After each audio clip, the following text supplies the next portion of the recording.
សួស្តីបងប្អូនទាំងអស់គ្នាជួបជាមួយខ្ញុំបាទម្ដងទៀតហើយក្នុងថ្ងៃនេះខ្ញុំលើកឡើងពីចំណុចមួយវាមុនដែលខ្ញុំបាននិយាយថា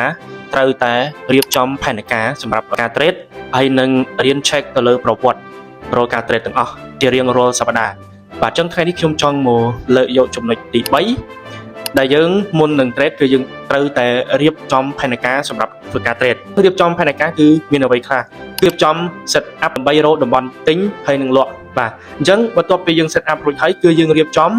បាទដាក់ទៅលើ SL ឬដែលហៅថា stop loss នេះគឺសំខាន់រាល់ការ trade គឺតែងតែមានមួយទៀតគឺយើងរៀបចំបាទរាល់ការចូល trade គឺតែងតែមាន head call ទិញកន្លែងនេះមូលហេតុអីបានទិញយើងលក់កន្លែងនេះមូលហេតុអ្វីបានលក់នេះគឺការរៀបចំបាទ set up ឬក៏រៀបចំផែនការ trade ប្រចាំថ្ងៃនិងប្រចាំសប្តាហ៍ចំណុចមុនគឺខ្ញុំបានរៀបរាប់អំពីការបាទ screenshot រាល់ការចូល trade របស់បងប្អូនអញ្ចឹងបងប្អូនគួរតែរៀបចំផែនការសម្រាប់ធ្វើការ trade ប្រចាំថ្ងៃសម្រាប់វីដេអូនេះគឺខ្ញុំចែករំលែកមានតែប៉ុណ្្នឹងឯង